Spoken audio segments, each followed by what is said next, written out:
Most of my paintings really draw from Appalachian themes and narratives, old stories or experiences, memories, things like that.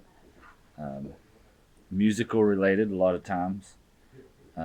Music's a big part of the inspiration that goes into it all. So um, a lot of the paintings may have a sort of maybe a link to a story that came with an old song or something like that. And some of them are just kind of about, I don't know, if, feelings or uh, just about making something that looks good, based on kind of an Appalachian aesthetic, I guess you could say. I think about the mountains just, and I think about the colors, different things like that, that reflect, you know, to me, mountain culture and stuff.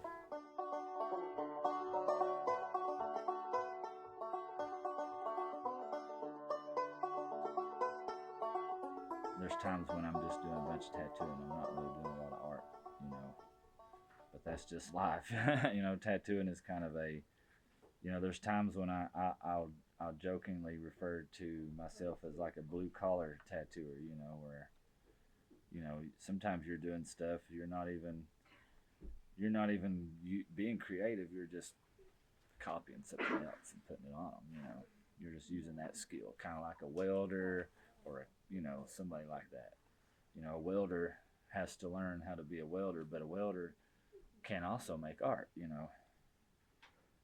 I met a lot of folks that did sculpture or did crazy things to their cars, because they could weld. They had welding skills, and that's just I sort of see tattooing like that.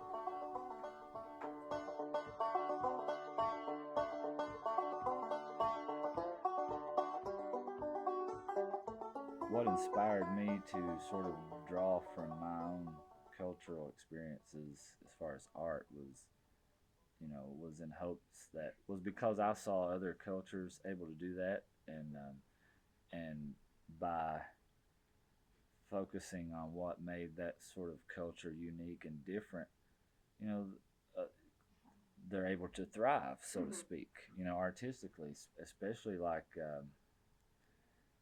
I remember reading an article on Chicano art one time, and just like how culturally specific it all was, and because Cheech Marin has like one of the greatest collections of Chicano art of anybody, and